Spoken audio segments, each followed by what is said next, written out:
une raison d'être ya mutu. Zamba kela mutu pour sa gloire.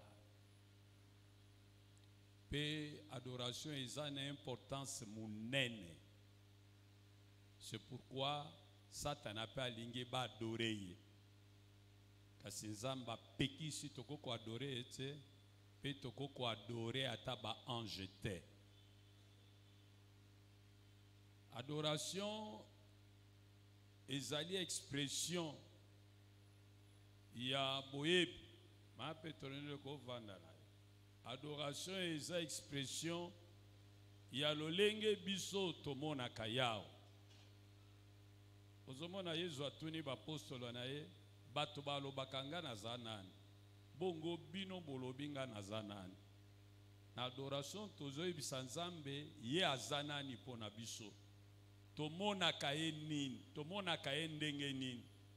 Pona nini toponi ye kasi toponi ba mususu te. Soki to compare na bato mususu aleki bango na nini, aleki banzambe mususu na nini.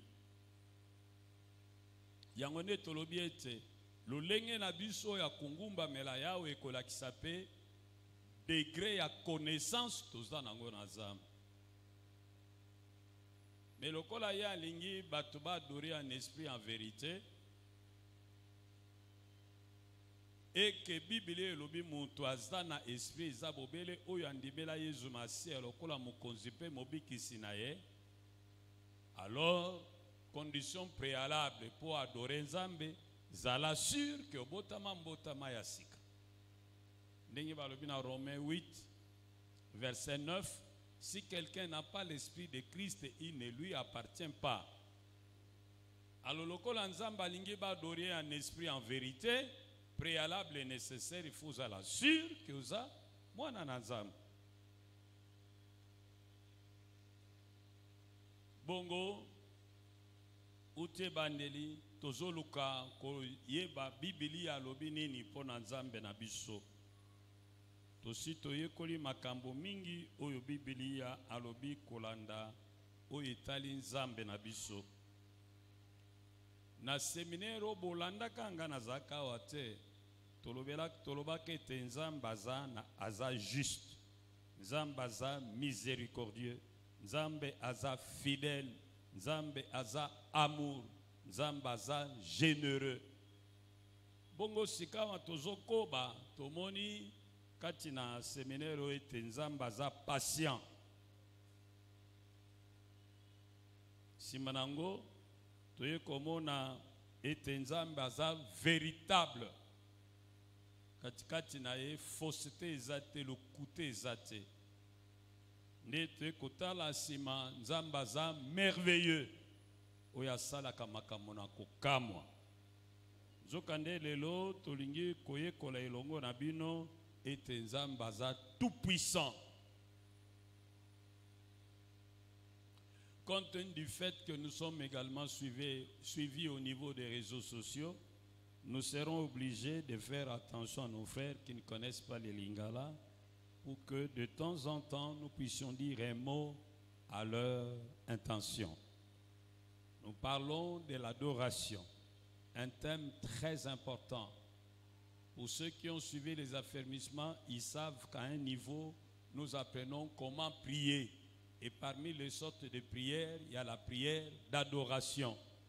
La différence qu'il y a entre la prière d'adoration et la prière de louange, c'est que dans la prière de louange, nous proclamons les hauts faits de Dieu. Tandis que dans la prière d'adoration, notre attention porte essentiellement sur Dieu lui-même. Nous disons ce que Dieu est et ce que nous croyons qu'il est capable de faire. Nous disons pourquoi nous l'avons choisi, pourquoi nous le préférons à d'autres dieux. Nous les comparons à d'autres hommes et à d'autres divinités en sa faveur. Nous lui exprimons notre amour, nous lui exprimons notre admiration. C'est cela le fond de l'adoration.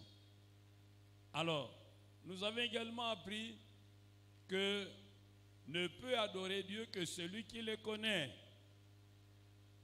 Car tu ne peux pas parler de quelqu'un que tu ne connais pas. Tu ne peux pas vanter quelqu'un que tu ignores.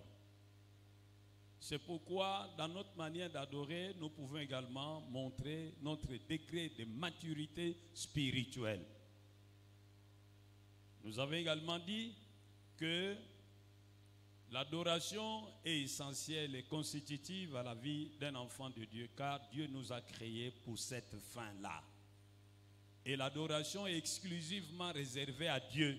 Nous ne pouvons pas l'attribuer à un homme, ni à une divinité quelconque, ni à un ange.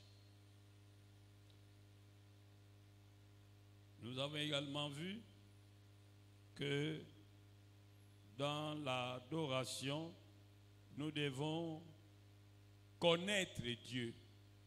C'est pourquoi, au premier séminaire que vous aviez suivi à mon absence, vous avez étudié que Dieu est juste, Dieu est miséricordieux, Dieu est fidèle, Dieu est amour, Dieu est généreux. Nous inscrivons dans la même logique, nous venons de voir que Dieu est patient. Nous avons vu ce que c'est être patient. Et si nous comprenons que Dieu est patient et que nous sommes les enfants de Dieu, nous avons également tiré les conséquences qui en découlent dans nos rapports avec Dieu, mais aussi dans nos rapports avec le prochain. Ensuite, nous avons étudié ensemble avec vous le sous-thème que voici, Dieu est véritable.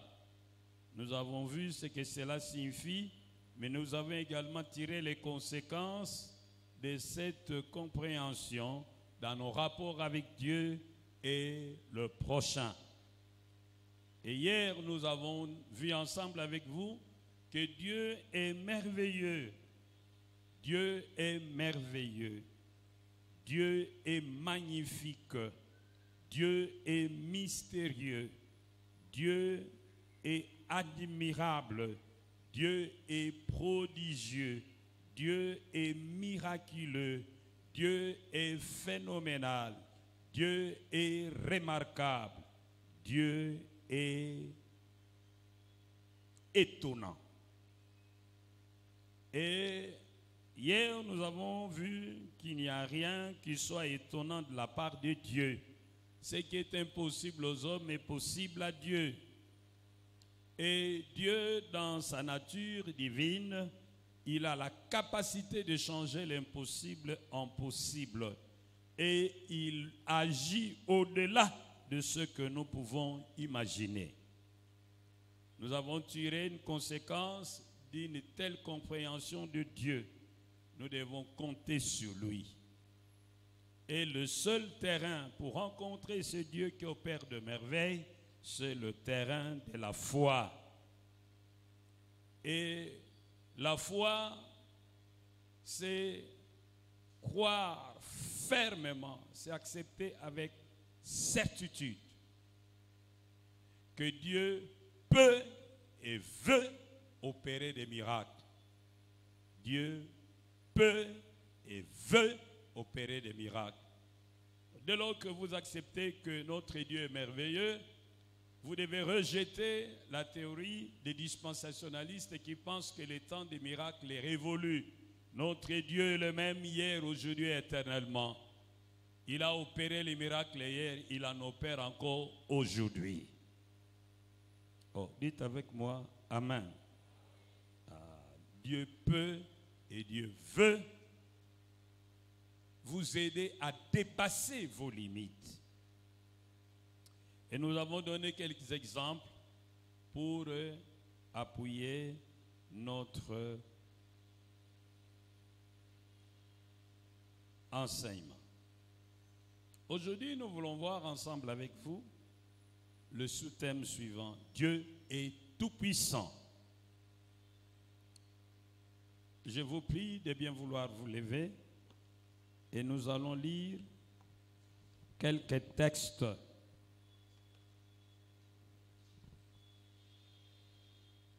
Le premier texte se trouve dans Apocalypse chapitre 1, verset 8. Apocalypse chapitre 1, verset 8. Apocalypse, c'est le dernier livre du Nouveau Testament. Chapitre 1, verset 8. Je lis au nom de notre Seigneur Jésus-Christ. Je suis l'alpha et l'oméga, dit le Seigneur Dieu, celui qui est, qui était et qui vient, le Tout-Puissant. Répète après moi. Je suis l'alpha et l'oméga, dit le Seigneur Dieu, celui qui est, qui était et qui vient, le Tout-Puissant.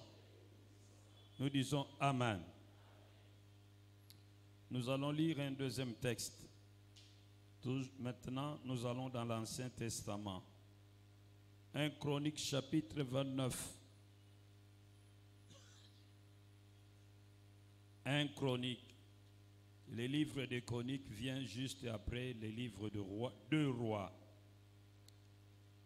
1 Chronique chapitre 29, versets 11 et 12.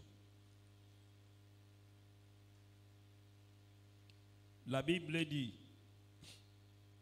à toi, j'aimerais commencer à partir du verset 10. David bénit l'Éternel en présence de toute l'assemblée. Il dit, béni sois-tu d'éternité en éternité, Éternel Dieu de notre Père Israël. À toi, Éternel, la grandeur, la force et la magnificence, l'éternité et la gloire, car tout ce qui est au ciel et sur la terre t'appartient. À toi, Éternel, le règne, car tu t'élèves souverainement au-dessus de tout.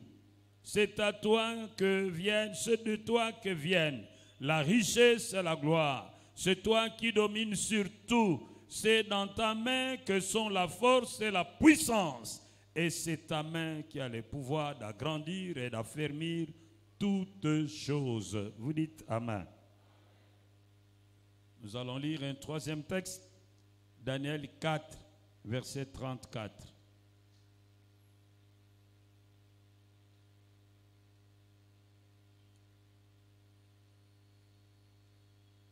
Daniel 4, verset 34. Nous lisons. Après les temps, vous y êtes. Daniel 4, verset 34. Après les temps marqués, moi, Nabuchodonosor, je levai les yeux vers le ciel et la raison me revint. Je bénis le Très-Haut. J'ai loué et glorifié celui qui vit éternellement, celui dont la domination est une domination éternelle et dont le règne subsiste de génération en génération. Tous les habitants de la terre ne sont à ses yeux que néants. Il agit comme il lui plaît avec l'armée des cieux et avec les habitants de la terre. Et il n'y a personne qui résiste à sa main et qui lui dise, que fais-tu? Veuillez vous asseoir.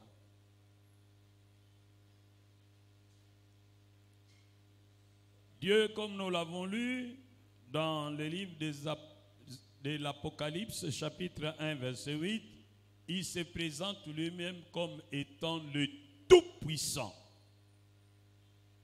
Et dans les autres textes que nous avons lus, la Bible nous apporte une lumière pour comprendre ce que nous entendons par un Dieu tout-puissant. La toute-puissance de Dieu se manifeste par ce qu'il fait et par ce qu'il est capable de faire.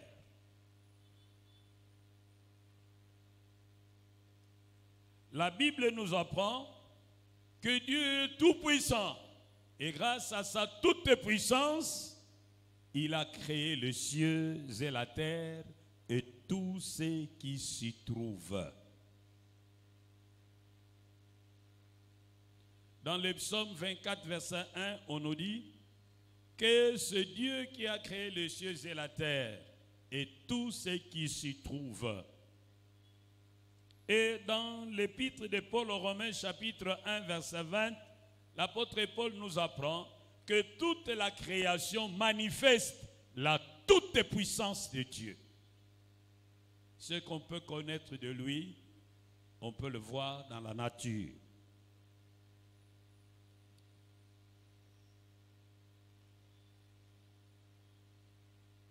La Bible nous apprend que Dieu est capable de faire tout ce qu'il veut. C'est ce que nous avons lu dans Daniel, chapitre 4, verset 34. Dieu peut faire tout ce qu'il veut selon son bon plaisir. Il agit selon son bon plaisir. Et quand il décide de faire quelque chose, il le fait. Mais sa volonté est sous le contrôle de sa sainteté et de sa sagesse. C'est pourquoi tout ce qu'il fait est parfait. Oh, dites avec moi, Amen.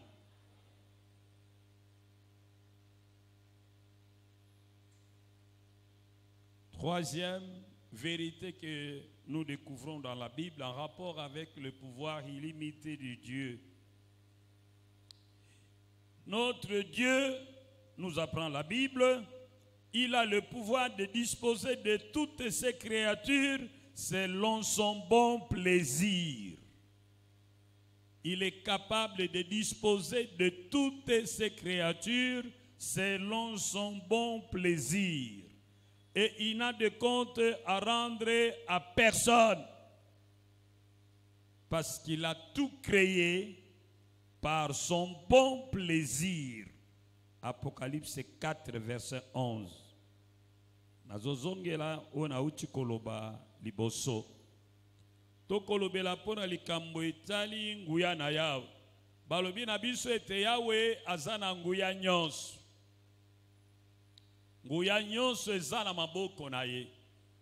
Bongo po to sosola likambo yango. Esengeli toyeba ete tangu tolobi ete Nzambe aza na nguya nyonso, eza lolenge biso akoloba ete Nzambe aza na makoki ya kosala makambo oyo kolekela mayele na biso, pe Nzambe wana aza capable ya kosala nyonso ya lingi. Nguya na Nzambe ezali kolakisa oyo Nzambe asi asala, pe oyo Nzambe aza capable na kosala.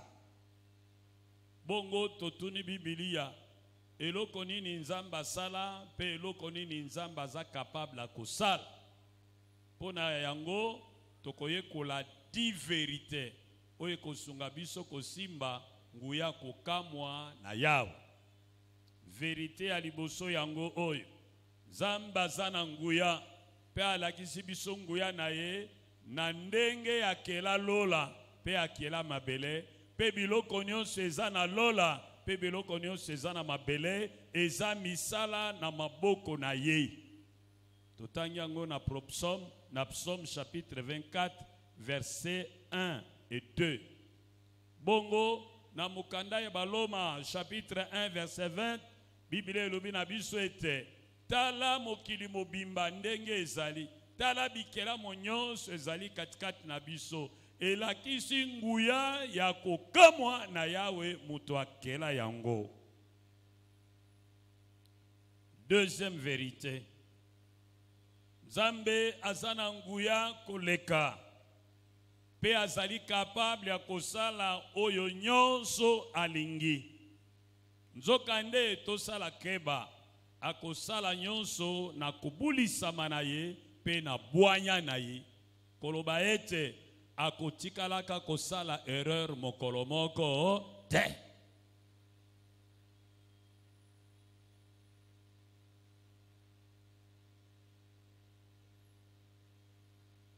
Troisième vérité, Nzambe aza tout puissant. Pona nini tolobi bongo?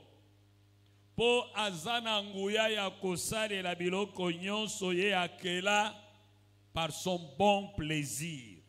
Pe ako kosale lango ndenge ya lingi pe mutu moko te akotuna ye po na nini yosali boye. Totangi yango na mukanda Daniel. Ako matisa ya lingi akokitsa ya lingi. Pe azana mutu moko te akosala ye contrôle, ako interpeller ye, akosale la ye mention. Ayebi angoti akosalu alingi. Oh, tolo madame amen. Aza souverain. Ce qui te comprend de l'eau qu'on a tes zapas, na buzala na biso na nzambe. Obanobeta mabaku pam. Nzambe na souveraineté na ye akopesa mwana na mama ya liboma oyalala kana balabala. Kasako boya na ekopesa mwana na mama oyo aza na ndako eza na biloko nyonso. Uyo nani po otuna ye. Nzambe aza souverain. Oh, loba malam amen. Voilà. Balobi na biso nzambe aza na nguya nyonso. Pe mutu moko te akoki kotelemela ye.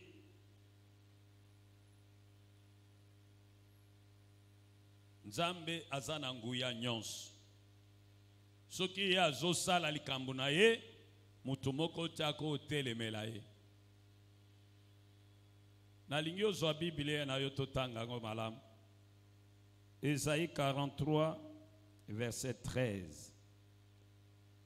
Zwa Biblia na yo. Ésaïe 43, verset 13.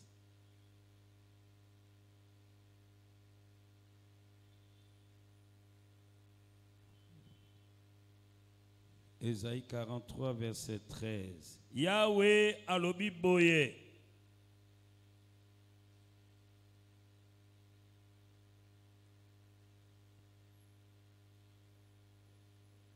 Nakozala bobele nzambe seko.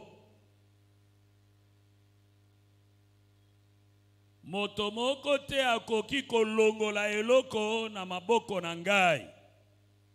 Pe makambo ngai nazali kosala, moto moko te akoki kopekisa yango. Nzambe azana nguya nyonso. Atuni na français.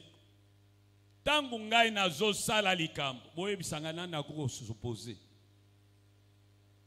Yango ne balobi na français. J'agirai. Qui s'y opposera?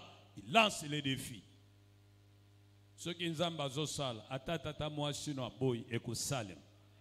Ce qui nzambe azosala, atabandokino nyonso ya famille no basali réunion, oyo nzambe akanaki kosala ekosalema. Koloba ete liboso na nzambe opposition ezali zero. Yebisela moninga no liboso na yawe opposition eza zero loba na. Balinga te soki nzambe azosala oyo akani kosala ekosalema. D'une manière ou d'une autre. Oh, loba malamu amen. Ataba loba okubala te soki nzambe loba okubala. Pe bato ba loba okubala te bakoya na fête ekolekela bango.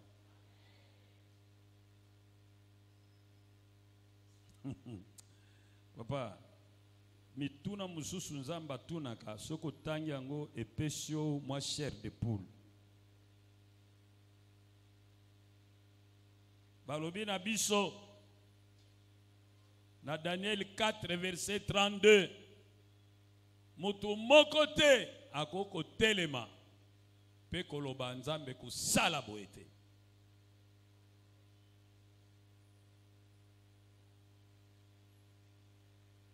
Nguya nyonso eza na ye. Soko oyo pe oye na mwa nguya na yo ya ye koniata yo. Nzambe azana nguya eleki nguya ya bandoki nyonso. Nzambe azana nguya eleki nguya ya banganga nyonso. Nzambe azana nguya eleki nguya ya ba magicien nyonso. Nzambe azana nguya eleki nguya ya ba chef coutumier nyonso. Nzambe azana nguya eleki nguya ya Satana na mapinga na ye nyonso. na bitumba nyonso nzamba kotaka alongaka. Pe combat retour ezalaka te po a déclassaka ennemi na ye. Ndenge balobi na mukanda ba Hébreux chapitre 2 verset 14, a écrasé Satan. Il a réduit à l'impuissance. Yangonde soki oza kobundisa mwana nzambe eza très dangereux. Po nzambo aza na ye abebisaka adeklasaka bato. Oh, loba malamu amen. Eza na bato mingi bakota bandako yo yebaka te nzoka nde baza kobundisa yo. Alors nzambe akota likambo yango atuta bango coup de poing bakota ndako. Bamusu bakoma ba infirme. Mais yo yebaka te. Oh, loba malamu amen. Yango ne kobundisa mwana nzambe te, coopérer na ye. Kokotaka ba réunion contre mwana nzambe te. Oye koyela yo okoyeba te. Oh, loba malamu amen. Soko moni mutu azoya alinga sala ba complot na yo contre mutu na nzambe to mwana nzambe loba ne papa. Longwa na boy ba problème. Parce que Nzambe abe anazoka te Nzambe abe.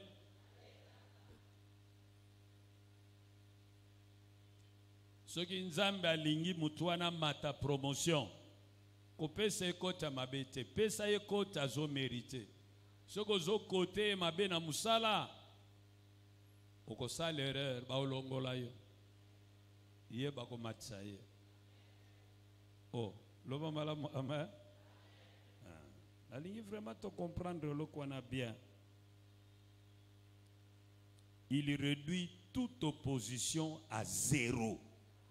Cinquième vérité, au balubina biso pona likambo itali toute puissance ensemble. Namukanda et Jérémie chapitre 22 verset 17. Jérémie 22 verset 17. Et puis Genèse 18 verset 14. Kuna nali koloba boye na mukuse. Bible lumina biso Nzambe lokola azali tout puissant. Et loko moko te za difficile pa inaye. Yami bale et loko moko te za impossible pa inaye. Tangu tolobe loko moko te za difficile po naye elinko loba nini? Hein? A simplifier, a simplifier, makambo ezali compliqué. A simplifier, makambo eza compliqué. A rendre possible, o batu balobe eza impossible.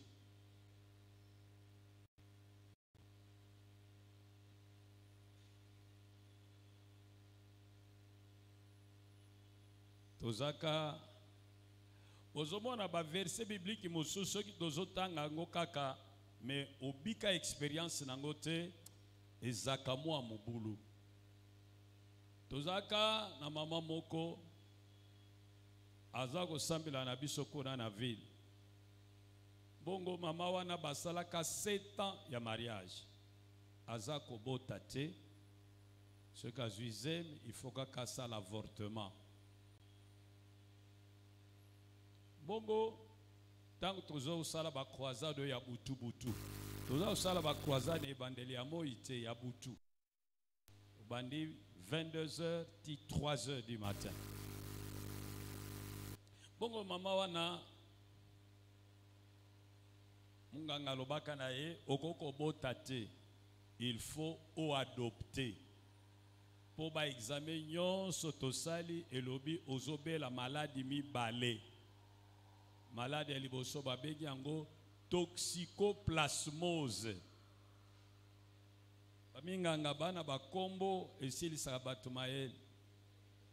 Toxicoplasmose. Malade wana elinkoloba soki zemi ekoti bébé alia kabiloko na mutolo ya mama na ye. mutolo wana ekangami na planceta. Ne bébé azozwa biloko kouta na planceta ya mama na ye. Siko ye mama wana problème na ye planceta na esika epesa biloko akolia planceta ezo produire poison toxique. Donc toxique poison ezo uta na planceta pona kopesa bébé. Yangonde babengi toxicoplasmose. Babaki sezaka kawana te azana maladi musus babengi yango ribéole. Ribéole eza maladi moko ebomaka mwana soki mwana koli. Mwana zeme koli nango bien akoli penza etikali abima ribéole lubo ko bima te tant ebomiye. Bongo balobi maladie wana eza génétique. Moyo ko soyango eza te. Problème eza na cerveau apesaka ba information mabe. Donc yo litomba te. Po ata ozuzem soki toxicoplasmose bomi ete ribéole et quoi cheveye. O balobi oza entre le marteau et l'enclume. Mais nzambo abatela Daniel na fosse lion asala o eza na bonzambe na ye azwazem abota mwana. Oyo munganga lobaki eza impossible comment qui possible. Oyo eza compliqué nzamba komisa ngo simple. Lobana muninga no problème na eza ngo compliqué te lobani. Nzamba ko simplifier yango. Akope sa réponse. Bato bakoka moi. Poya lemba na ke lokote. Ah oui. Il faut toyeba nani otozobondela. Paul alobi, je sais en qui j'ai cru.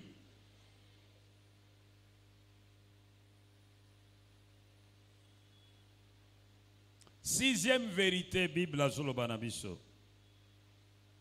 Dieu est tout-puissant.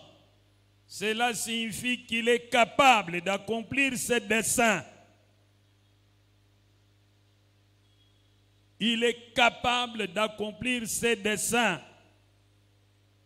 Ésaïe 25, verset 1. Personne ne peut obscurcir les desseins de Dieu. Ce qu'il a décidé, il accomplira certainement. S'il faut opérer miracle, il va opérer miracle.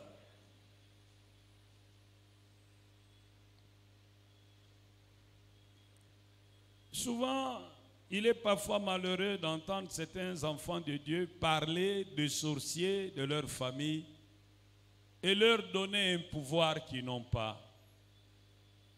Non, Dieu est plus grand, Dieu est plus fort. Oh, dites avec moi Amen.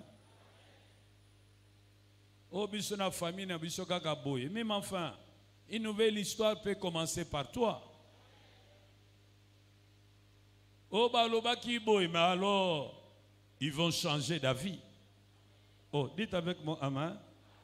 Paul arrive à l'île de Malte. Il vient d'échapper de la noyade. Et pendant qu'il faisait froid, ils ont allumé un feu.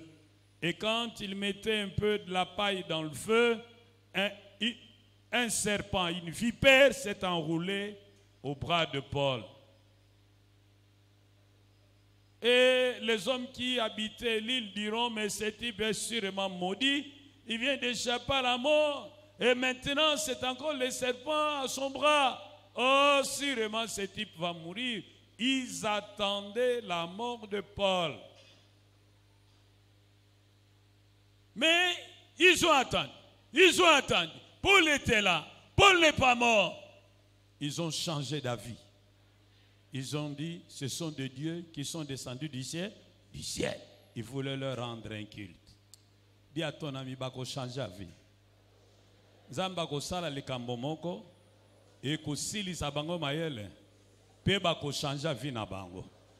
O bazako zela ko kufa lobi akobakishelo bambule bele. O kende ko kunda bango ko tala bango na cercueil bakei. Loba na moninga no bako changer d'avis. na maloba na bango bako changer. Et kozala na moto akoya kotala yo koyebisa biso tokanisa ki boye bo tozobika elekeli biso. Ah, dis à ton voisin bako changer vie. Tika nzamba salelo likam. Oye kotinda bayine na yo ba changer vie na bango. Bata tole tozala nzambe na bomo. Bata tole tenzambe moto azakana liloba ya suka.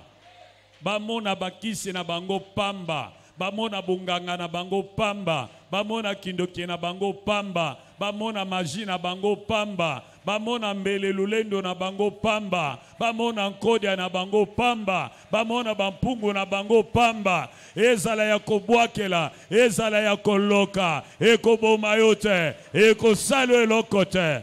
Poza na nzambe. Oya zana nguya koleka bango.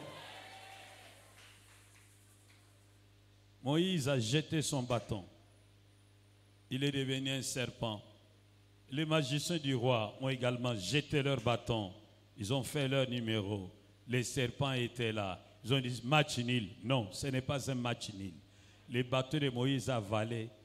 Les serpents de Moïse avalaient tous les autres serpents. Ah, tikanzamba mela bayini na yo. Ah, mela bango. O bazaki na posa ba mela yo tika ya wame. O batimola ki libulu pona yo tika nzamba kotsa bango na mabulu na ba. O batiaki mitambo po bakanga yo tika ya wakanga bango na mitambo na bango. O loba malamu amen. O batindika ki mabanga ekwela yo tika fina fina bango.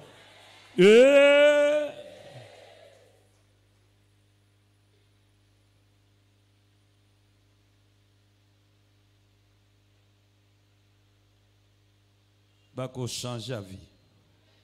O baloba na compagnie ko occupé poste wana te bako kende. Ndambo bako tika la po bazala ba témoin. Tango bako changer décision aux yeux qui tu wana. Bongo ba ko tala yo mon cher. Sambe la kanzambe a solo. Po normalement yo okoko zo ki tu wana te. Lokolo boya ki kokota na loge okoko zo ki tu wana te. Mais tout kamwe Kakayo. Oh, loba malam amen. Septième vérité. Dieu est tout puissant. C'est pourquoi il est le maître de l'histoire. Dans Daniel 2, 21 à 22, on nous dit, il change les temps et les circonstances. Il élève le roi, il les abaisse. Il renverse le grand et il établit d'autres à leur place.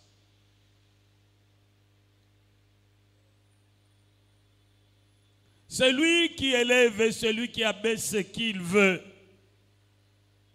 C'est lui qui enrichit et celui qui appauvrit qui il veut. Il est capable de changer les temps et les circonstances, de provoquer des événements pour te faire voir qu'il est Dieu. Oh, dites avec moi, amen. Nzambe balubi na biso, nguya nyonso eza na maboko na ye, akoko changer ba temps, akoko changer ba circonstances, akoko créer ba événement, akoko provoquer makambo, pona kolakisa bo nzambe na ye. Oh, loba malamu, amen.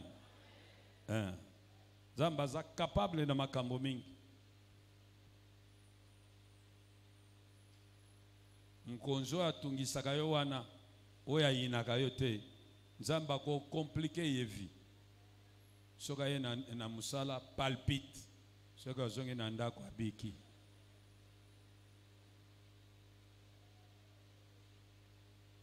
tiye moko alobi bo changer nga département pe batinde le mokonza ko sepela na yo. Oh, loba maramu amen. Oui. Zambe basakana kanaite.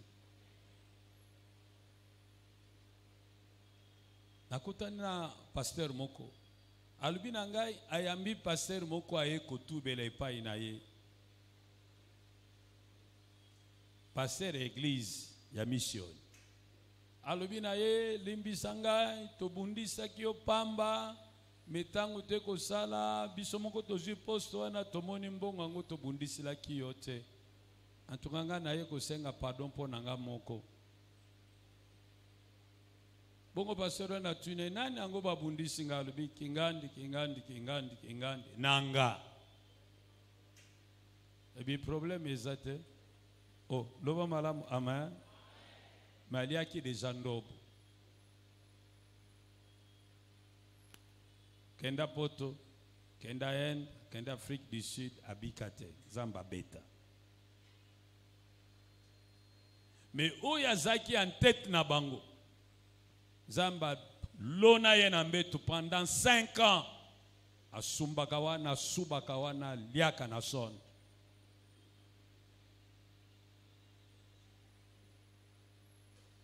Zambe aza redoutable. Oh, loba malam amen. Akoko provoquer ba événement. Akoko créer ba situation.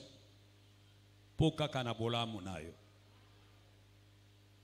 Akoko loba na compagnie bino ba créer département yasik. Poka kayo ba chef de département. Bavana na banzungu na bango. Bavana na bampungu na bango. Bavana biloko bokoko na bango. Menzamba kufungula biso nzela. Ata na maya kufungula. Zamba kopesa biso maya komela. Ata na libanga kopimisa. Oh, tole malamu amen. Il est tout puissant. 8e verset. Balobina biso nzamba za tout puissant. Il écrase les tyrans. Il écrase les hommes forts. Il écrase les femmes fortes. Il arrache de leur contrôle leurs victimes, leurs sujets. Nalingi totanga. Namukanda ya Esaïe 49, versets 24 et 26 à 26. Esaïe 49, 24 à 26. Zoa Biblia nayo. Esaïe 49, 24 à 26.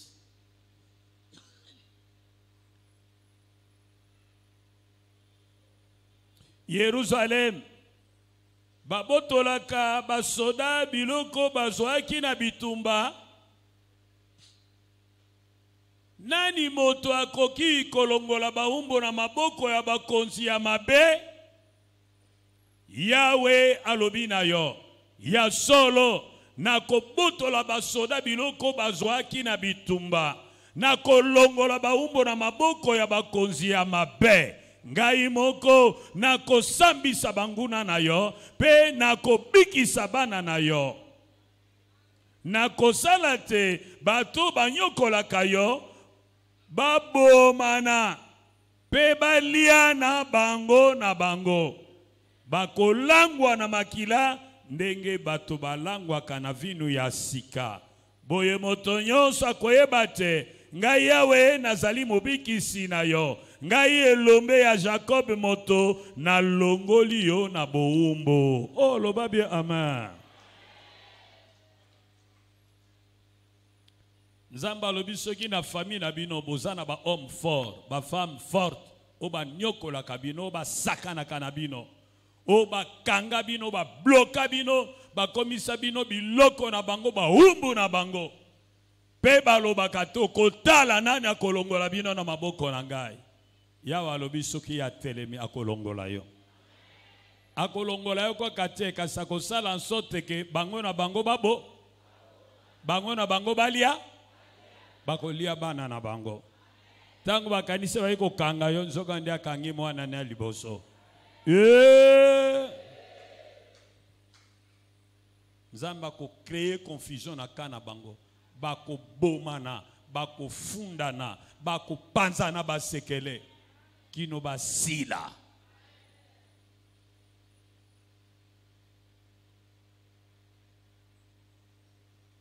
Molinga minangai awa nalingi obomba eloko moko to nzambe to sambelaka azana nguya nyo Pe azali nzambe sukisa. Azanzambe sukisa.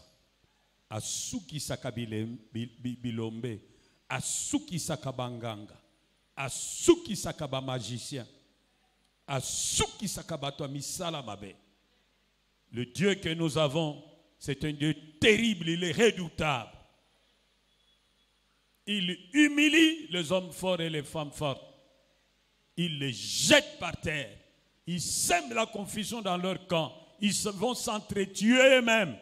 Et ils vont se bouffer les uns les autres.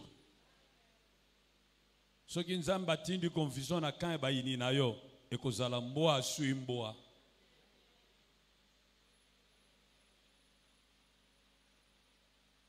Oh, nalingi to ba malam amen.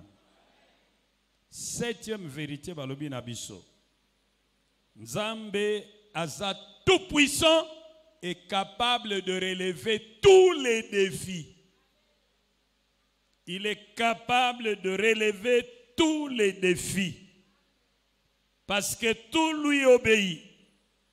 Parce que tout lui est soumis. Parce qu'il a la clé de David. Lorsqu'il ouvre, personne ne ferme. Et lorsqu'il ferme, personne n'ouvre. Parce qu'il est capable de faire des choses qui dépassent l'entendement humain. Zambaza tout puissant. Asili sakamine denge nyons. Balubina biso na lola buko moko ezalaki ya kokangama na basinga sam. Ekomama na kati pe libanda pe mundenge beta makana lola. Balobi nani oyo aza ya kokoka pona kofungola buku wana kokata baso wana pe kokata basinga wana pe kotange oyo eza na kati. Balobi na biso lola mobimbe vandaki kimia. Sainte Marie amonana kite kimia. Yosefu pe amonana kite kimia. Moïse amonana kite kimia. Mwanze mokote amonana ki na lola kimia. Yohane ayoka kamawa abandi kolela. Abandi kolela. Po mutu mokote amonana ki ya kokoka. Po abuka bakashe akata basinga pe afungola bukuana. Bongo mwanze moko atelemaki alobi kolela te. Mwana na pate na Nzambe azana makoki ya kufungola pe kolongola basoana. Oh, loba malamu amen. Papa, nalingi totanga yango. Pe tangu tozali kotanga yango okotelema. Apocalypse chapitre 5.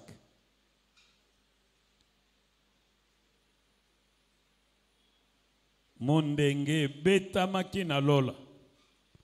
Nani oyo azali ya kokoka. Totangi na kombo na Kristo. Na liboko ya mobali ya moto yo afandi na kiti ya bokonzi. Namoni buku moko etonda banda na ebandeliti na suka. Bongo bakanga yango na basinga sambo oyo babeta kashe moko moko. Pe namoni anjelu moko ya nguya azali koganga makasi penza. Nani azali moto ya kokoka pona kolongola bakashe pe kofungola buku yango. Kasi na likolo na mokili to na se ya mabele ata moto moko te akokaki kofungola buku wana to kotala yango na kati. Na lelaki mingi po moto moko te amonanaki oyo akokaki kofungola buku mpe kotala yango na kati. Kasi moko na kati ya bambuta mutu alobi na ngai boye. Kolela te. Tala moto ya libota ya Yuda oyo babengaka ntambo ya Yuda asi alonga azali moto ya libota ya David. yende azali moto ya kokoka pona kolongola bakashe sambo pe kofungola boko. Bongo namoni mwana meme moko atelemi na kati ya kiti ya bokonzi. Pe basheribe wana mine na bambuta mutu bazali epai na epai. Azalaki komona na lokola nde babomaki ye. Azalaki na maseke sambo mpe miso sambo yango ezali nde milimo sambo ya Nzambe oyo ye atindaka na mokili mobimba. Mwana meme apusani pe akamati buku oyo ezalaki na liboko ya mobali ya moto afandi na kiti. Tango akamati buku yango basheribe wana minei pe bambuta mutu tuku mibali na minei bafukami liboso ya mwana meme moko na kati na bango azalaki na lindanda moko pe sani ya or etonda na malasi yango ezali losambo ya bato ya bosanto. Bazalaki koyemba nzembo moko ya sika yo zali moto ya kokoka pona kozwa buku oyo pe kolongola bakashe oyo ezali kokanga yango. Pamba te babomaki yo bongo na makila na yo osombelaki Nzambe bato ebele ya mabota nyonso ya minoko nyonso pe ya bamboka nyonso okomisi bango ekolo ya bakonzi banganga Nzambe o basalelaka Nzambe na biso bango nde bakozala kotambusa mokili. Tolobi amen. Fanda tango balobi ba caché elikolo bato bazwa décision wana baza bakonzi. Tango balobi basinga elikolo ba décision bazwaka oyo bakanga. Normalement po buku anefungwama il faut bango baloba quelque chose bakata babuka ba caché bongo ba changer ba décision. Me balobi na biso ata mutu akoko fungola ngote Yesu mwana na Nzambe na bomoi akoka. Loba yebisa moninga no kobanga te ton Dieu est capable. Loba ne? Oh loba ton Dieu est capable. Ata baloba kobala te Yesu azana makoki akobalisa yo. Ata baloba kobota te Yesu azana makoki akobotisa yo. Ata ba bazwaka décision na bakufa ata bazana bomboy Yesu azana makoki ya ko changer pongu ya nyonso pesamela ye uta na lola awa na mabele pe na se mabele moko te azali kolo na nguya na Yesu Kristo. Oh tolobi malamu amen. Tango tozaka bilenge verbe 1978 tozako tanga buku moko arraché au démon. Bongo na kati ya buku bazolobela lisolo mwana mukristo moko akendeki na ndako moko bazako sala ba numero ya magie. Bongo tango akotaka vandaka na ndako wana muto azako sala ba numero akokai lisoko sala numero te. Oh, loba malamu amen. Loba na muninga no tu n'es pas n'importe qui, loba ne. Mwana Nzambe ya solo. Soka koti quelque part. Et que bato misala mabe bazawana. Ba numero na bango ko simba susu. Po oyo azali katikati na biso le kingu ya na ba obazana mo na moki. Ata soko za avocat. Bongo avocat partir du verse azana majina ye avant bokende ko samba na tribunal akota kana sanctuaire na ye apelisa ka babuji na ye atanga ka kombo na yo atumba ka bansan potango okoma na tango ko plaider confusion ekota na mutu na yo obosa na article oyeba soko oyeba te koloba soki le soki la okota na bambrouillement modèle nyos ozana ba trou de mémoire ozala incapable à kotanga note de plaidoirie na yo makambo ezalaka mais soko za mukristo akosale kosimba te oyo abongisaki contre yo kozongela ye akosenga renvoi. Oh loba malamu ama toza na nzambe abikeko te, toza na nzambe abomo oyo aza na nguya koleka banzambe nyo. Soki boza na quartier eza na ba hotel négatif oyo permetaka bango contrôler bato nyonso, ko dominer bato nyonso, ko imposer balwa na bango na bato nyonso. Soki oza mukristo nzambe akotindela banzelo bakobatela yo.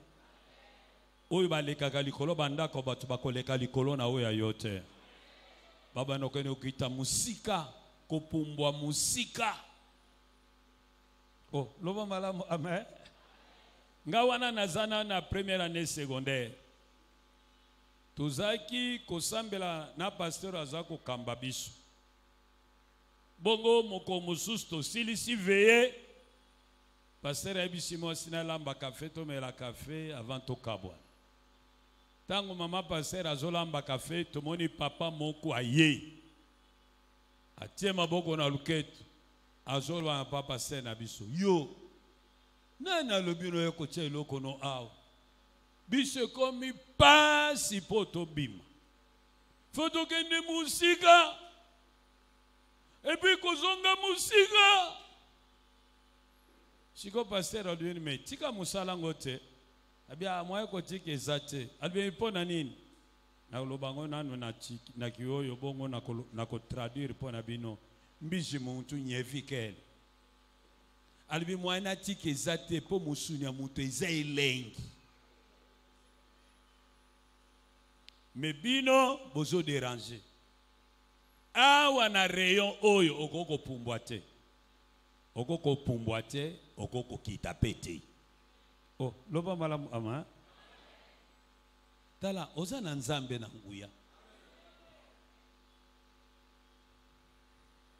Loba na muninga no kobanga ndokite loba koba. Oko lala nembeto moko akosale loko te. Soko bonde lo lobi lelo tozolala biso nyonso tolala. Moto abima te, moto akota te. Akobima te. Akokota te. Oyo lobi yango ne kosa.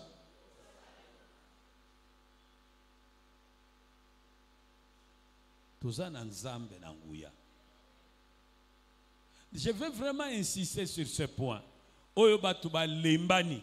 Nzamba za capable ya kosala ya. Tozaka na ndeko moko azako yana ba veiller à butu. Mais azako lata toujours chapeau. Pona nini? Po ete ata kati suki batie kovo. Tangu suki ekobima. Kote moke kozala kovo, kote moko suki ebimi. Abenga ba marabu na Mali, na Sénégal, na Brazza, awa, ba sala ba sacrifice, ba boma ba taba, ba boma ba meme, ba sala ba cérémonie, échangeate. Azaki, alali na mbetu, na bilamba, tango kolamuka na tongo bilamba nyonso balongo lango atikali ndenge babota ye. Bongo bilamba nyonso bangumbe yango propre batie na se ya mbetu na coin.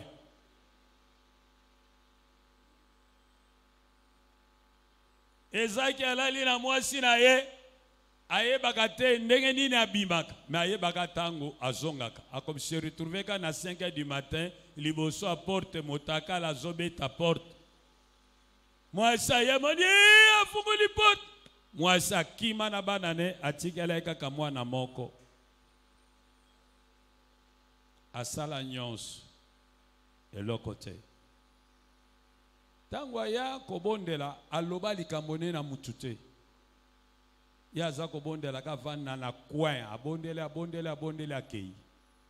Abondele akei. Aye kolongola suki nyonso. Mutu moko te abondela pona ye. Ye moko azobondela na coin. Amoni suki nyonso bimi normal. Oh, loba malamu ama. Ye mutu azalaki soka alali baye balongole bilamba bangumbi yango batie na se ya mbetu. Bilambe zolongwa lisusu te. Oyo bazako kuta na porte bazokuta ye lisusu te. Ye zwaka pasteur moko te asambela pona ye. Tango abiki nda ya kopesa témoignage. Tala makambo Nzambe asaleli ngai. Yawa bongwani te. Azana bomo ikino lelo. Akosala makambo batu bakoko sala te. Tango a miracle nano esili te. O bozali awa.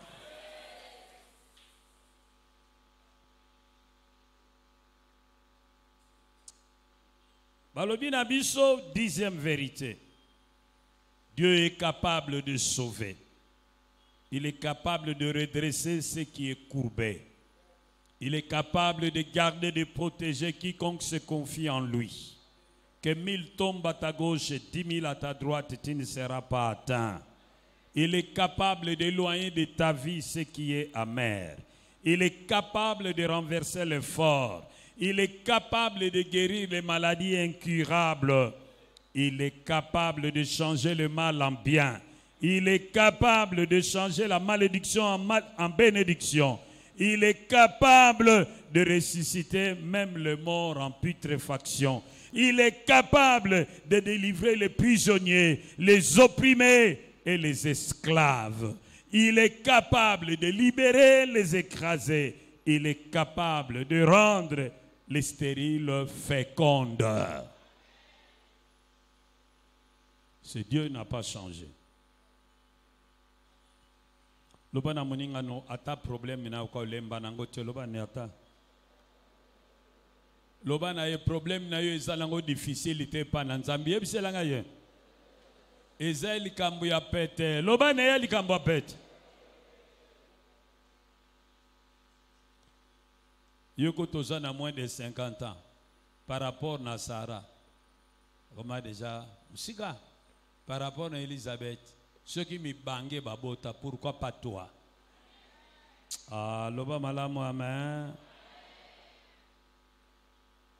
Merveilleux, merveilleux, Jésus est pour moi, tout puissant, créateur, prince de la paix.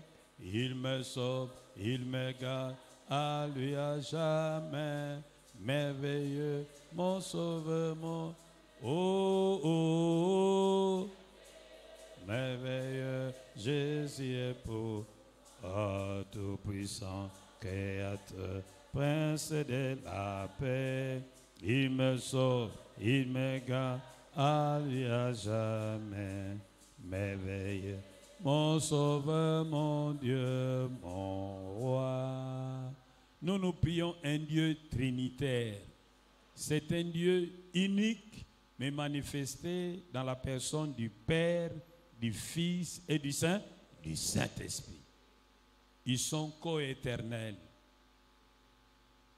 co-créateurs, mais ne forment qu'une réalité divine. Oh, loba malam, amen. Nazo côté, loba malam, amen. Sikawa, nalingi na silisi. Soki to sosoli ete Nzambe azali tout puissant. Alemba na kelo komo kote. Nyonso epa na ye eza facile. Abongola ko eza impossible comme possible. Azali Nzambe asalaka bikamwa. Soki to comprendre que Nzambe nde azana liloba ya suka. Akoko silisa tembe ya bilombe. Akoko sukisa bato na lolene. Akoko créer ba événement. Ceux qui te comprennent dans Nzamboyo, conséquence à liboso, il faut te bangaï. Il est redoutable. Donc bangaï. Ba mesana kana Nzambe te. Nzamba muninga note. Nzamba zanzambe. Ça l'attention. Abeta kamabe. Kandane ya kamalembe mesoke peli ezaka matata. Banga Nzambe. Oh, tolo malam, amen. Yami bale, tchela ye motema. Tchela ye motema. Po aza tout puissant. Oya kela biloko nyonso à partir du néant. Aza capable à créer ba organe na sika na vie na yo.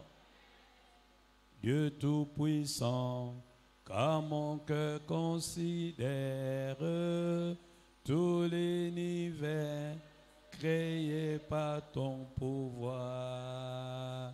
Le ciel d'azur, les éclairs, les tonnerres, l'éclair matin ou les ombres du soir. De tout mon être, alors s'élève un chant. Dieu Tout-Puissant, que tu es grand. De tout mon être, alors s'élève un chant. Dieu Tout-Puissant, que tu es grand. Tolobi mala Mohamed.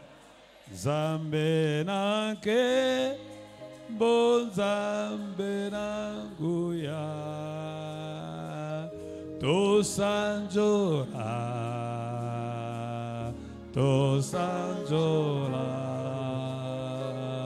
zambe nanke, bon zambe nanguya. To sanjola, to sanjola. Wana troisième conséquence. Soko sosoli. Kenzamba za tout puissant. Sanjola ye. Oh, lobana maningano. Ceux qui ont dit Kenzamba za tout puissant. Sanjola ye. Lobana.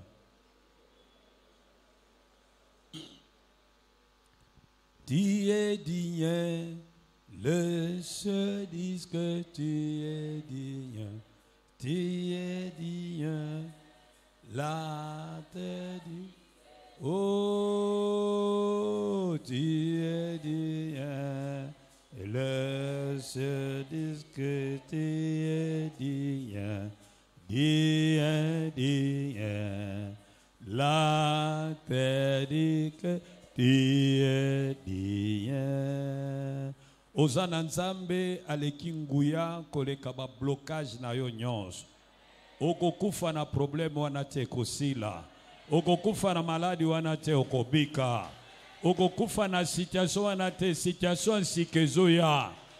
Okozalaka ndenge ozali te mbongo wana ezoya. O batiayo ndenge batiayo bakokende kotala na nzongo na bango bimakala. O bakanga yo ndenge bakanga yo bisika bakanga yo okende kotala mokolo mosusu ozali susu te. Bakobanga yo. Oh, loba malamu amen. Tozana passer na biso moko azana bom. Bongo mokolo moko papa ni akufaki pe akeye na mboka. Tanga komi na mboka bambuta muntu bake kotala balbi yo toyebite majini no kota tika biso tranquille. Sambela kapona yo moko na famino. Biso tika biso tranquille. Mutazo sala lo sambo na boma ezo déranger bato bazana job chikwim. Yo zo sambelao mezo déranger bato bazana matadi. Oh, loba malamu amen. Nazo kote loba malamu amen. Il tient le monde entier. Il tient le monde entier dans sa main.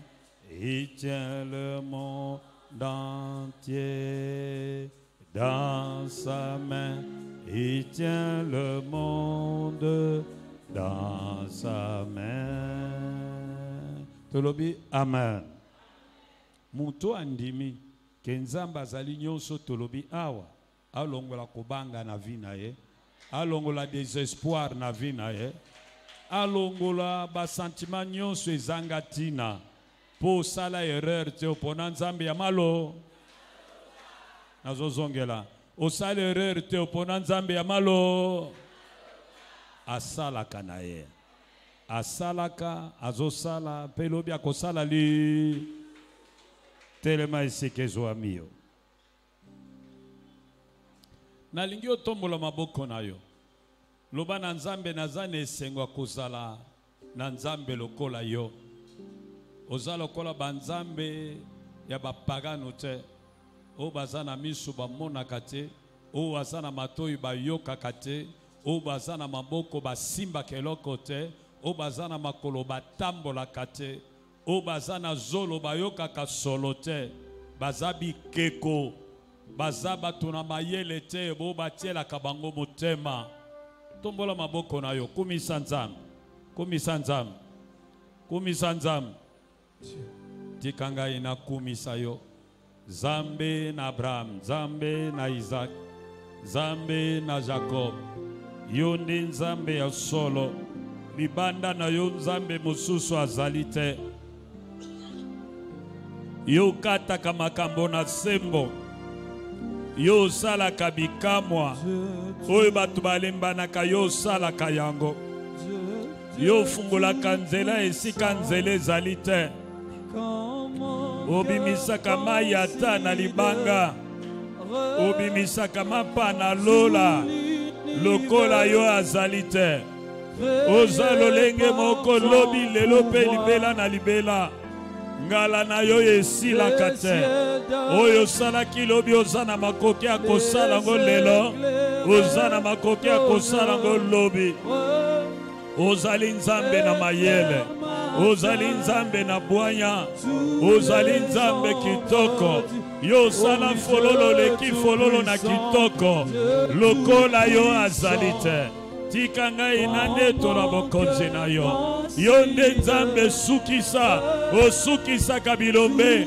Osukisa kaba homme fort. Osukisa kaba femme forte. Osukisa kaba enfant fort. Lokola yo azalite. Yonde ozana fungula David. Soko funguli muto akanga azalite. Soko okangi muto akofungula azalite. Obongo la kamolili ekomi pole. Lokola yo azalite. Lokola yo akotika la kozalate. Obibisa kabatu na boloko. Olongola kabatu na miyololo. Osilisa kabumbu na bat. Lokola yo azalite. Obongo la kalibabe ekomi lipamboli. O lokola yo tokomona yewa. Yahweh zwa nkembo. Yahweh zwa lokumo. Ozali nzambe na bomo. Yo longola kabatu na bobola. Otombola kabango pesa kabango bozwi. Otelimisa kaboma kweya. Ozongisa kangala na boma sila ngala. Alors s'élève le chant de tout-puissant, Dieu tout-puissant, que tu es grand, que tu es grand. Oh oui, de tout mon être, alors s'élève le chant de tout-puissant, Dieu tout-puissant, que tu es grand. Tombola maboko na ile kamutu na yo. Oko adore nzambe na kokanisa makambo oyo. Nzambe azana makoki akosilisa opposition nyonso. Nalingi penza okanisa pona likambo etali opposition. Eza na base, eza na mibali, batelemelaka yo. Balingaka te oleka, basopozaka na kobonga na yo. Basopozaka na kobonga ya bana na yo. Basopozaka ete yo ozwa. Basopozaka na makambo ebele na vi na yo pe na libota na yo. Nalingi lelo yebisa nzambe ke nazobanga batu wana te. Nazana kondima ete opposition na bango ezosila. Yo kosilisa bango. Tombola maboko no kumisa nzambe. Ozali nzambe. Na ebite banani basopozaka.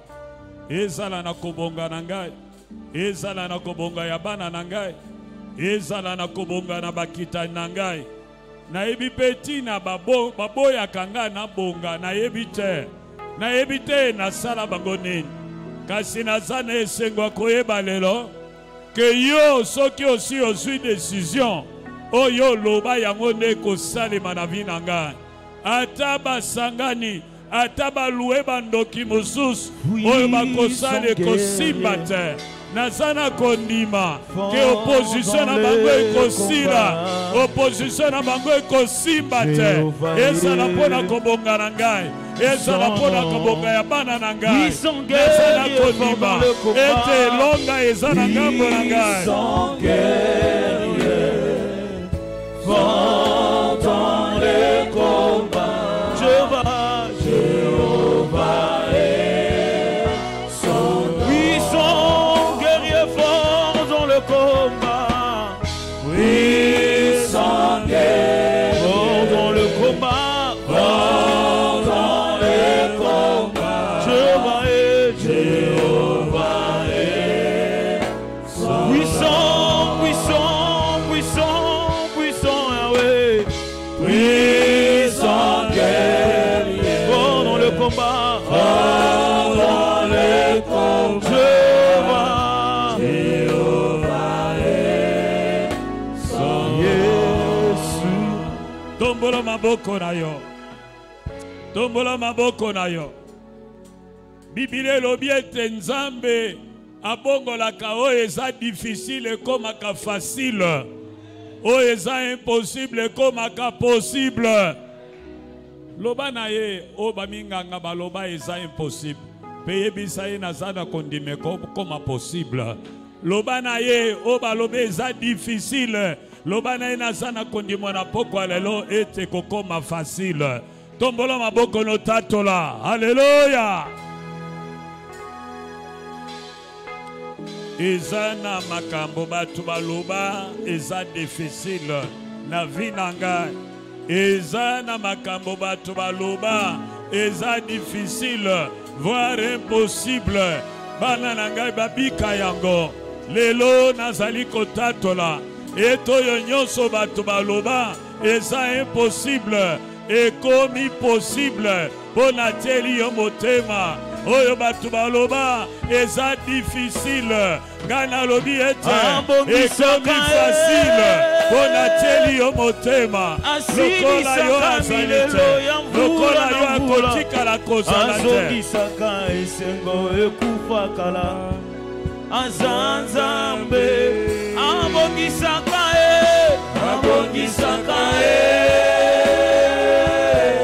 asilisaka milelo ya mvula na mvula, azongisaka esengo ekufakala, azanzambe Yesu abongisaka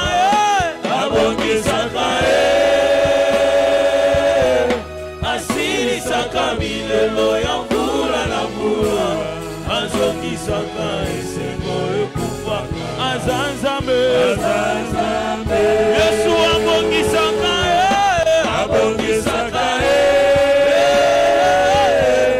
asilisaka milelo ya mvula na mvula, azongisaka esengo ekufakala, azanzambe abongisaka Yesu yo asilisaka milelo ya mvula na mvula, azongisaka esengo azanzambe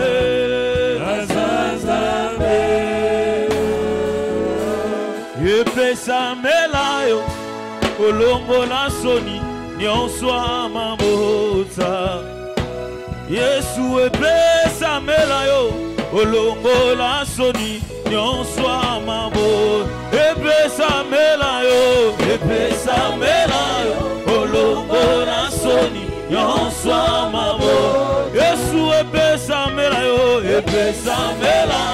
olongola soni nyonso amabota. Epesa melayo olongola soni nyonso. Yesu epesa melayo olongola soni nyonso amabota. Tombola maboko na yo. Biblia lobi Nzambe aza capable ya kobongisa makambo plan na ye po na vie na yo. Yo loba na Nzambe na yebi te, ezala na famille na ngai, ezala na quartier na ngai, banani bazobongisa ba plan ya mabe contre ngai, contre libota na ngai, mais nazobanga bango te. Pona yebi ete yo zana mabongisi kitoko pona ngai, pe yango nde kokokisa. Tombola maboko na bondela. Nayebi te mabongisi nini bazana ngo contre ngai. Nayebi te mabongisi nini bazana ngo contre bana na ngai. Kasi lelo nazana esengo ya koyeba ete oyo bango bakani pona ngai ekosalema te. Oya mabe bakani pona bana na ngai ekosalema te. Nazana esengo ya koyeba ete nabongisi na yo yango nde kokokisama na vi na ngai. Kumbama na yo, sanzolama na yo, netolama na yo, Zambe na bibele. Oya zalaki, oya zali, pe oya koya. Vaena ba stratégie à sikae. Vaena ba stratégie. Vaena ba stratégie à sikae. Babongisi ba plana bango. Balengeri mitambo na asimana tatoli. Yahweh azali. Yahweh oza nangambo nanga nangambo nanga nakobangelo kote nakobangelo kote Yahweh oza nangambo nanga nangambo nanga nakobanga nakobangelo kote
maboko na yo yebisa Nzambe na yebite banani bazotiela nga bakala na yebite banani balobi abonga total abota total azwa total na yebite banani babeta nanga mondenge babeta mindenge na bapapa nanga na bamama na ngai pona oyo etali bomoi na ngai kasi nazana esengwa koyeba ete bao balobaki na bonga batala bakomona kobonga na ngai pe mayele na bango ekosila.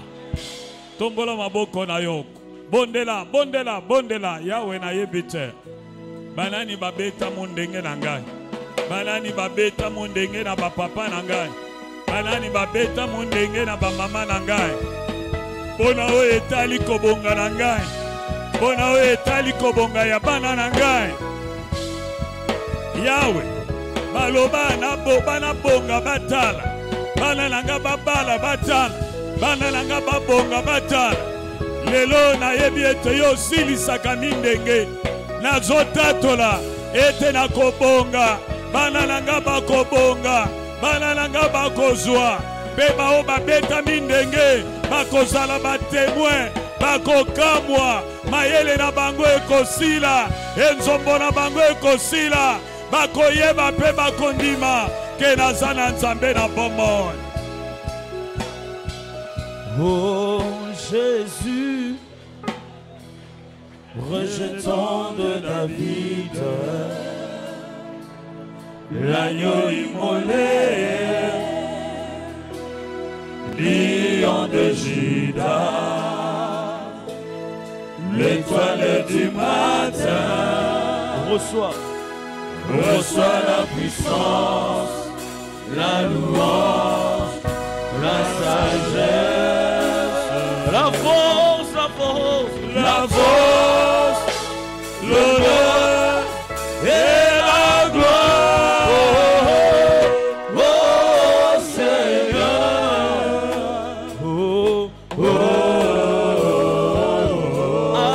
alléluia, alléluia,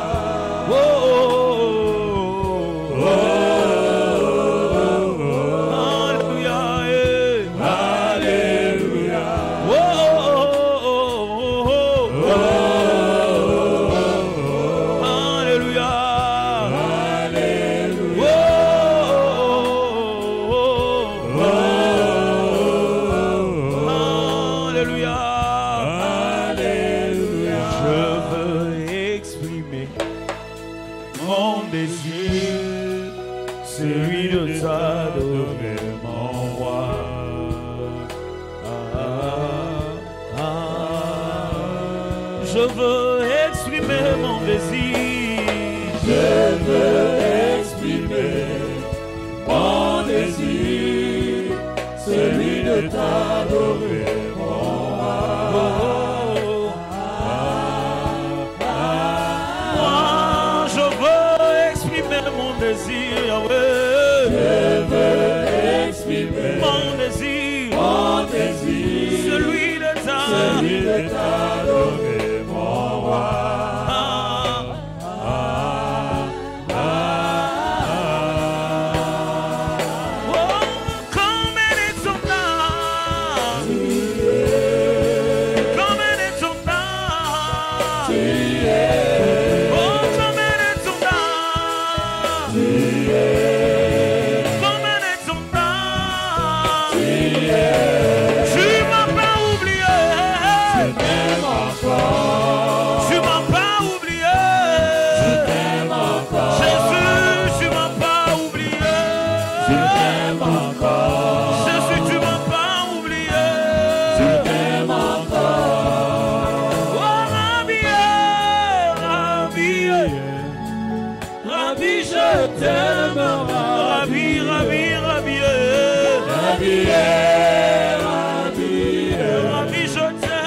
Je le sais, tu me portes dans ton cœur, et mon cœur bouillant d'amour pour toi. Tu es mon Yahweh. Tu m'aimes, je le sais, oh. Tu m'aimes, je le sais. Tu me portes dans ton cœur, Yahweh. Tu me portes dans ton cœur, et mon cœur bouillant d'amour, et mon cœur bouillant d'amour pour toi. Tu es mon Yahweh. Jésus, tu m'aimes, je le sais, oh. Tu m'aimes, je le sais. Tu me portes dans ton cœur. Tu me portes dans ton cœur. Et mon cœur bouillant d'amour. Et mon cœur bouillant d'amour pour toi. Tu es mon Yahya. Tu es mon Yahya. Jésus, tu m'aimes, je le sais. Tu m'aimes, je le sais. Tu me portes dans ton cœur. Tu me portes dans ton cœur. Et mon cœur bouillant d'amour. Et mon cœur bouillant d'amour pour toi. Tu es mon Yahya. Tu es mon Yahya. Jésus, tu m'aimes, je le sais. Oh. Tu m'aimes, je le sais.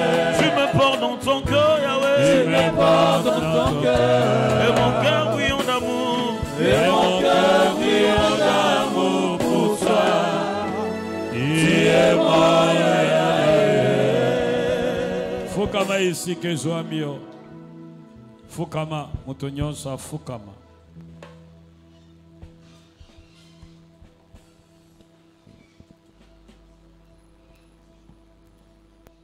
Nzambe na biso aza capable. Capable ya kobatela. Na bututo na moi. Capable ya kobatela contre ba maladie ya modèle na modèle. Ezala ya kobwakela. Ezala ya koloka. Aza capable ya kobatela. Nzambe na biso aza capable ya kobenga na oyo eza bololo musika na biso. Nzambe na biso aza capable ya ko renverser ba ennemi o baza fort na misu na biso. Nzambe aza capable ya kobikisa maladi nyonso. Azali te lokola ye. Azali te oyo akokani na ye. Azali te oyo akokani na Yesu. Azali te.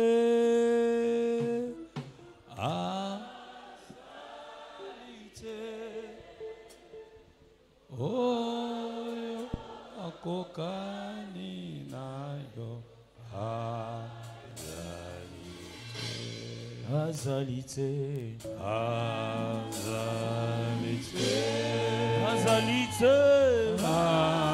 Azali te. Yahweh. Oyo akokani nayo. Bongo awana se pekuna na lola Mosusu azali te. ata mabolongo nyonso yawe kongumba mela yo Mosusu azali te.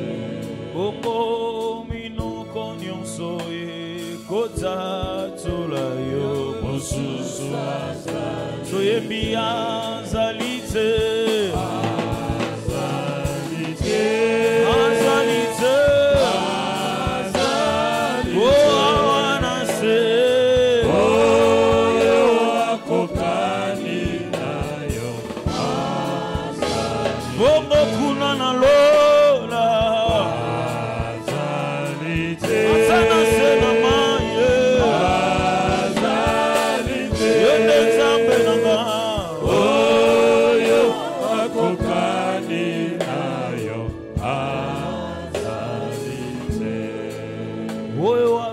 So ina poto poto po amonisa aveugle na sena moi. Oyo apesa mwasi na double menopause Isaac na sena moyo yo. Zambo ya gangela mopepe vanda kimia na mona te na sena moyo yo. Dena lobi azali te. Azali te. I wanna say oyo akokani nayo. Bobo kuna na lole. Azali te. Azali te. Oyo akokani nayo. Soyemi azali te. Azali te. Azali te. Azali te. Oyo akokani nayo. Azali te. Kumisa ye loba ete likambo nanga oyo moto moko tiako kosilisango. Me nazane esengwa koyeba ete yo kosilisango. Likambo yo moto moko te akoko salela nga yango me nazane esengwa koyeba ete yo kosalela nga yango. Eloko boye mutu te akoko pesa nga yango me nazana kondima ke yo kopesa nga yango. Bondela fungula monoko na yo.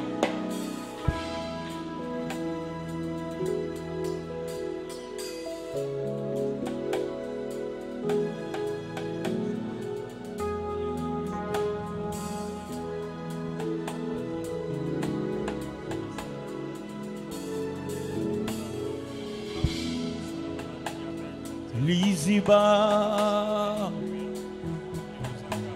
Liziba, Liziba, Amosindo. Nabengi yo Liziba nanga yangolu. Liziba, isika natoka kamakasi. Liziba, Liziba,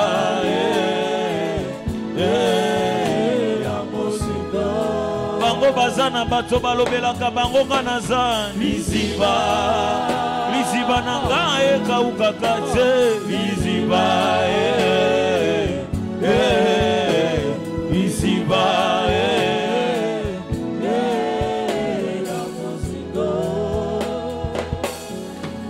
Ozali ekimelo nanga, Ozali esengo nanga, Ozali ekimelo nanga, yosuka ya bomoi nanga. Ngai nakimako wapi, nakomi na suka yaya. Nase ya makolo na yo, yosuka ya bobo. Yozali ekimelo nanga, Yozali ekimelo nanga, Ozali esengo nanga, Ozali esengo, Ozali ekimelo, Yozali ekimelo. Yonde suka, yosuka ya bobo. Aina kimako wapi, nakomina suka, akwei na makolo, nase na makolo, yonde suka ya bomoi nanga. Oh, yonde kolo Yesu, kolo Yesu, yonde kolo Yesu, kolo Yesu, kolo Yesu, kolo Yesu, yonde yozali mokozi na nguya. Sobengi yo kolo Yesu, kolo Yesu, anona mitsuna nanga, kolo Yesu, anona mabanzo nanga, kolo Yesu, yozali mokozi na nguya. Bolingo na yo etindi ngai, nangumba mbela yo, nasombola yo, nayebisa yo, yozano mana yo. Ane kulusu, bolingo na yo, etindi ngai, nangumba mbela yo, nasombola, nayebisa yo, misala na yo, naminga malamu. Bolingo na yo etindinga, bolingo na yo etindinga, nangumba mbela yo, natoko nayebisa yo, misala na yo, bolinga malamu. Nalobi misala na yo, bolingo na yo etindinga, nangumba mbela yo, natokola nayebisa yo, misala na yo. Oh, kembo na yo, kembo na yo, kembo na yo, kembo na yo Yahweh, kembo na yo, kembo na yo, kembo na yo, kembo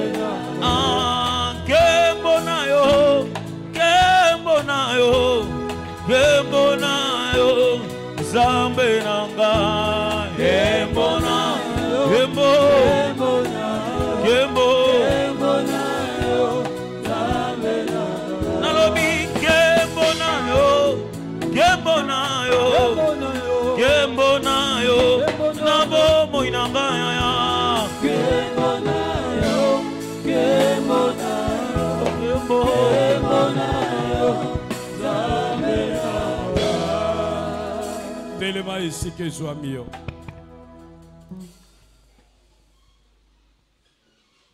Telema ici que Zoami yo.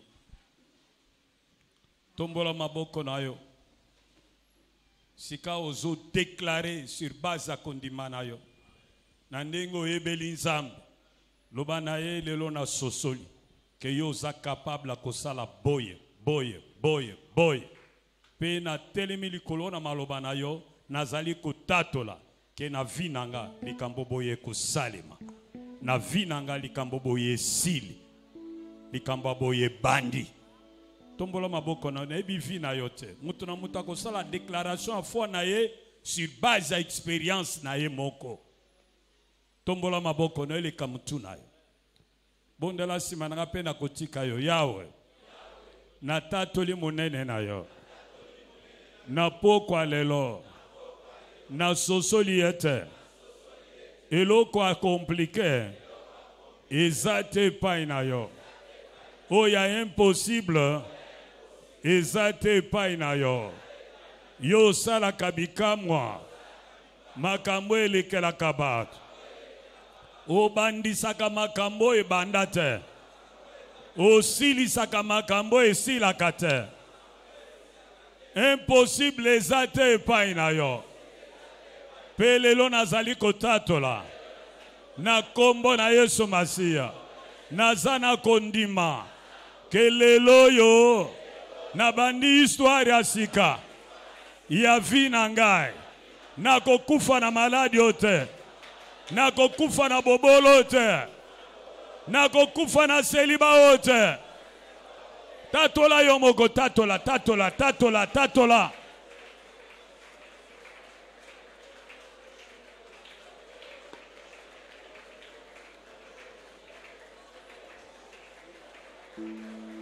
Tongumba mela. Kolo Yesu. Tatola. Nazo tatola. Kelelo na bandi régime ya sika. Régime ba échec répété longwe. Na bandi régime ya succès sans fin. Lelo nazo tatola. Ete na longwe na buumbu na malade. Lelo na koti na régime ya santé solide. Nazo tatola. Ete lelo na longwe na sodi na koti na molongo na batu na lokumo na zotatola. Ete bikuke malamu ekangama ezofungwama. Ete bikuke mabe fungwama ezokangama na kombo na Yesu Masia.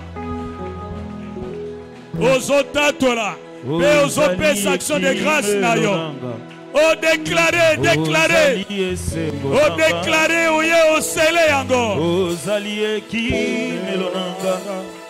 E o suka ya bomoinanga. Mayo na kimako abe. Na komina suka ya. Na se amakolo na yo. Yo suka ya bomoinanga. Oh, kolo Yesu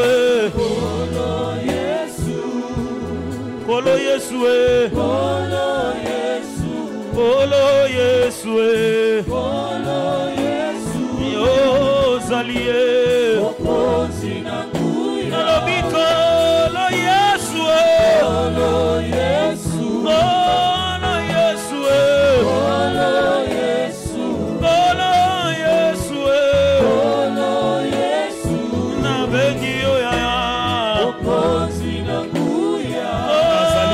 Kelete ma prison na bango efungwami.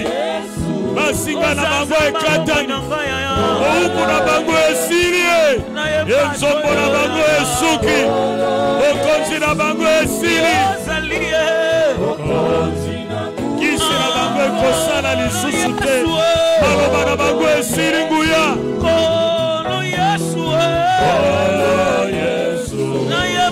Libabe longwe Yesu zalie okonzi anguya kolo Yesu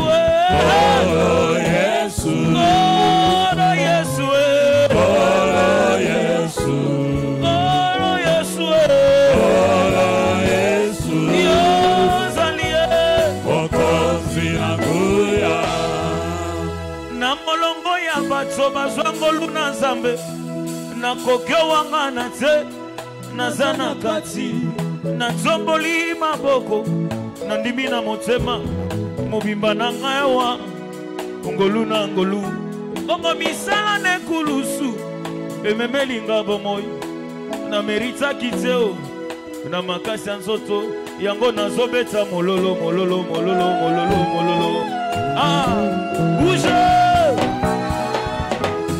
na molongo ya bato bazwa ngolu na nzambe nakoke wanga na te naza na kasi na molongo ya bato nzambe apesi mpe maya ofele nakoke wanga na te ngai naza na kasi tofandi tolobi malamu amen nazoka te loba malamu amen okokozala na relation te na nzambe oyo soki yezu ayaka te eza yezu moto aye kotia biso na connexion na nzambe ya modele oyo loba malamu amen